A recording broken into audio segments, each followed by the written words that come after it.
दिल्लीच्या फरीदाबादमध्ये दहशतवादी डॉक्टरांचा तळ, बॉम्ब बनवण्याची फॅक्टरीसह अमोनियम नायट्रेटचं गोडाऊनही फरीदाबादमध्ये असल्याची सूत्रांची माहिती।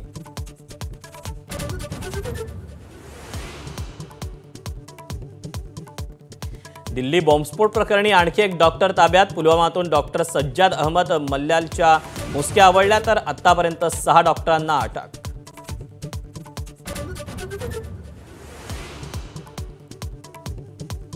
डॉक्टर उमरच्या कारचा सीसीटीव्ही व्हिडिओ समोर। प्रदूषण चाचणीसाठी पेट्रोल पंपावर कार उभी होती। 29 ऑक्टोबरचा व्हिडिओ।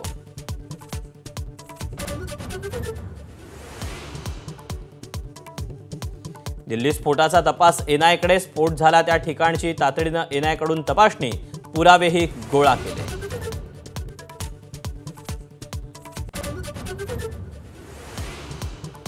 दिल्लीच्या हल्ल्यामागे मोठं षडयंत्र, जबाबदार असलेल्यांना सोडणार नाही।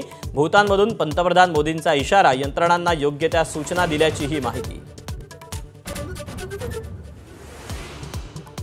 दिल्ली स्फोटातील मृतांचा आकडा वाढला। आतापर्यंत 12 जणांचा मृत्यू झाल्याची दिल्ली पोलिसांची माहिती, तर 25हून अधिक जखमी, एक संशयित ताब्यात।